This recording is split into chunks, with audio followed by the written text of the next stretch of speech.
Hello friends, welcome back to my channel. আশা করি তোমরা সবাই খুব ভালো আছো, সুস্থ আছো। আমি ভালো আছি এবং সুস্থই আছি। কাকে নিয়ে কথা বলতে এসেছি অবশ্যই তোমরা জানতে পারবে।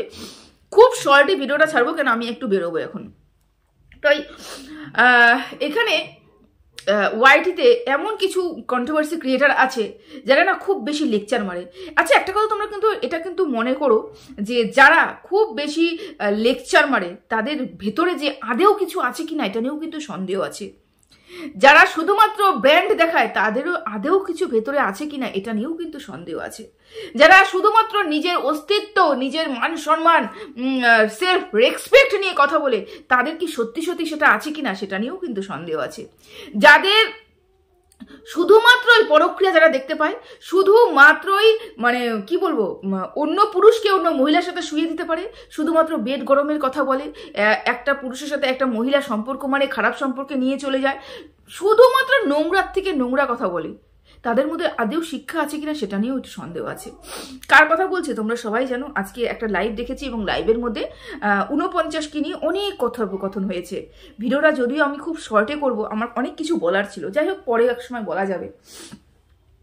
49কে নিয়ে এই কারণেই বলতে বসেছি যে আজকে একটা মহিলাকে নিয়ে কে বললো, অন্য একটা পুরুষ বললো, যেই পুরুষটা কে ওই মহিলাটা মানে এই পাশ থেকে মানে মহিলাটার তরফ থেকে বারংবার ফোন যেত, বারংবার কথা বলা হতো বা কথা বলার চেষ্টা করা হতো, সেই জন্য তার সাথে কথা বলে এরকম করা হতো, চেষ্টা করা হতো। যে ওনার কথা শুনে আমি যা মনে করলাম, ভাবতে পারছো তার চরিত্রটা। সেই মহিলাটা ওয়াইটিতে এসে চরিত্র বিশ্লেষণ করে অন্য কোনো মহিলার, টিনার চরিত্র বিশ্লেষণ করে, টিনা গামলার সাথে কি করেছে, টিমলা ওই করেছে, টিনা ওই করেছে, টিনা সেই করেছে। অথচ এই মহিলাটা ঘরে বসে স্বামী থাকতে অন্য পুরুষের সাথে কথা বলছে এবং উত্তেজনামূলক কথা বলছে, জঘন্য থেকে জঘন্য। মানে আমি যখন শুনছিলাম সত্যি আমি মেয়ে হয়ে আমার নিজেরই লজ্জা লাগছিল যে একটা পুরুষ এসে এই ধরনের কথা বলছে, একটা মহিলা তাকে উত্তেজনামূলক কথা বলছে এবং সে পুরুষটা অ্যাভয়েড করছে। ভাবতে পারছো তার রুচি সম্পর্কে একটু ভাবতে পারছো, তার মানসিকতা তুমি ভাবতে পারছো। সে তাহলে কি কন্ট্রোভার্সি করতে পারবে? যে এত নোংরা মানসিকতা নিয়ে জন্মেছে, যার এত নোংরা মানসিকতা, সে আর কি ধরনের কথা বলতে পারে ওয়াইটিতে? কতটা ভালো উপদেশ ওয়াইটির বাসীদের দিতে পারে, কতটা ভালো চিন্তা ভাবনা ওয়াইটিতে বাসী দিতে পারে, যারা নিজেরাই এতটা নোংরাতে ডুবে আছে। বারংবার সুতপাকে, টিনাকে, সুতপার মাকে, টিনার মাকে, টিনার বৌদিকে, যাবতীয় মেয়ে ছেলেদের, পুরো ফিমেল ক্যারেক্টারদের সম্পূর্ণ টান মানে নোংরার থেকে নোংরা করে ফেলেছে। প্রত্যেকটা মুহূর্তে তাদের অন্যান্য পুরুষের উপলব্ধি করতে পারছিল ওরা। আসলে কি বলতো, নিজে যেরকম ভাবে, যেরকম চিন্তাধারা, মানে আমি যেরকম দুনিয়া দেখি সেরকম, এরকম একটা ব্যাপার হয়েছে। মানে নিজে যেরকম সেরকম কিন্তু চার পাশের লোকজনকে তারা দেখতে পাচ্ছে। ও যেরকম ও কিন্তু সবাইকে সেই ক্যারেক্টারই দেখতে পাচ্ছে। আজকে তোমরা লাইভে দেখতে পেয়েছো যে জলজন্ত প্রমাণ ওই পুরুষটা, মানে ওই যে নামটা আমি দিতে যাচ্ছি না, উনি এসে 49-এর সম্পূর্ণ ব্যাপারটা খোলাসা করে দিল। বলল 49 নাকি থেকে উত্তক্তমূলক, উত্তেজনাপূর্বক ভিডিও মানে ভয়েস রেকর্ড করতো বা চ্যাট করতো। এরকম একটা পুরুষের কাছে একটা মহিলা স্ব ইচ্ছায় ধরা দিতে চাচ্ছে এবং পুরুষ তাকে ধরা দিতে চাচ্ছে না, পুরুষ তাকে ঝেড়ে ফেলে দিচ্ছে। তাহলে সেই মহিলাটা কতটা নিচু মানসিকতার মানুষ তোমরা একটু চিন্তা করে দেখেছো? সে সবসময় ব্র্যান্ড করে। সে কি বললো, হ্যাঁ আমার বিপদ হয়েছে, আমার বর তো ওনার থেকে অনেক বেশি ইনকাম করে। আজকে লাইভে বসে সেই কথাটাও বলছে, আমার বর ওর থেকে অনেক বেশি ইনকাম করে। কিন্তু মানুষের পরিস্থিতি হয় যে দরকার হয়। আচ্ছা, যার বর দিনে মাসে প্রচুর টাকা ইনকাম করে, যাদের প্রচুর ব্যান্ড আছে, তারা মাসে 49 টাকা, 1,500 টাকা অন্যের কাছে হাত পেতে চায়।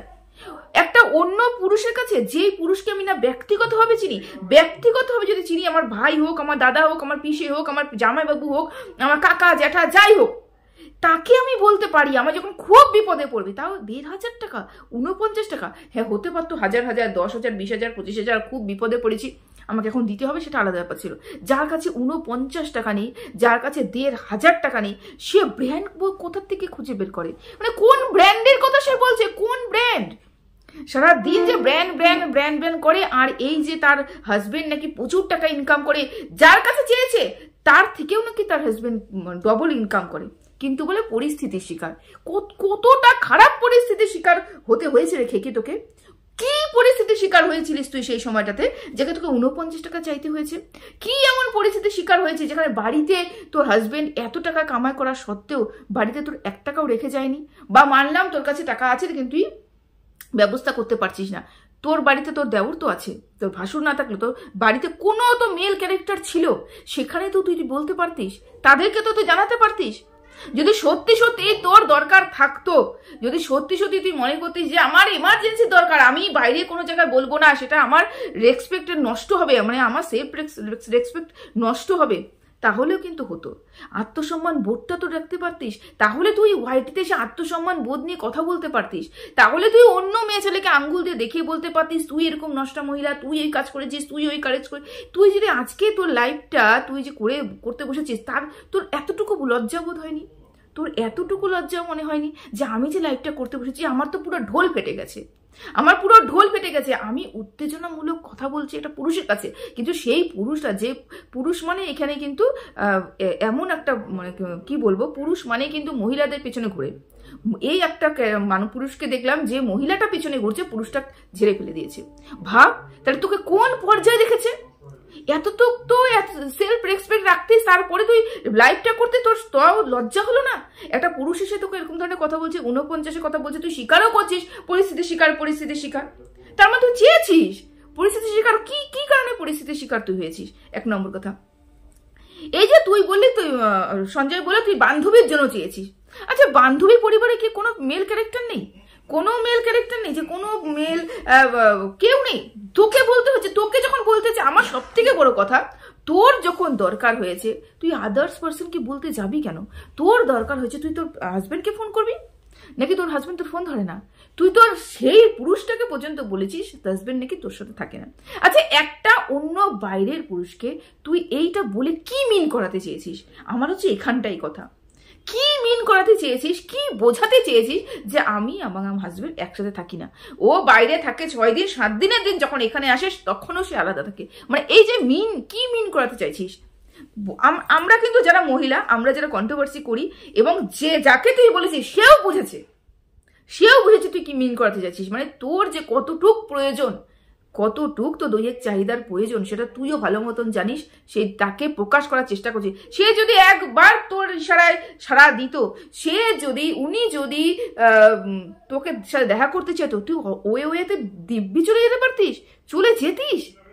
না হলে একটা পুরুষ যখন মানুষকে হাতছানি দেয়, তারপরে হয়তো যারা বিবাহিত না তারাও কিন্তু ইগনোর করে, তারপর অনেক পড়ার পরে ভালোবাসে কিনা সেই না, তারপরে না হলে অন্য জায়গা যায়।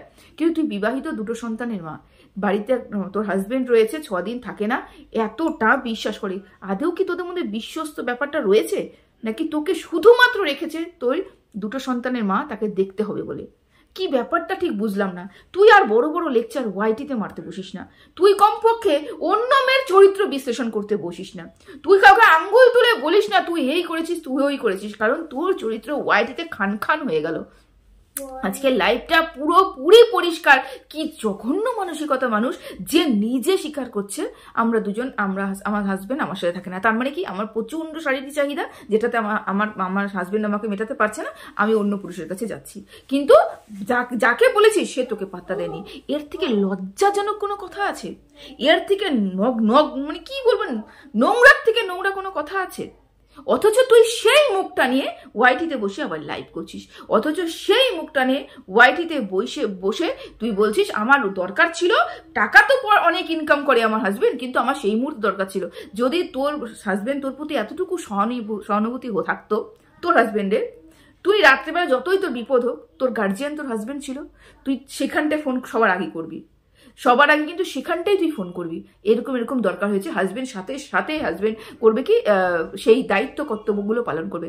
আমার যদি কোনো বিপদ হয় আমি কাকে বলবো আগে? বাড়ির পুরুষকে বলবো?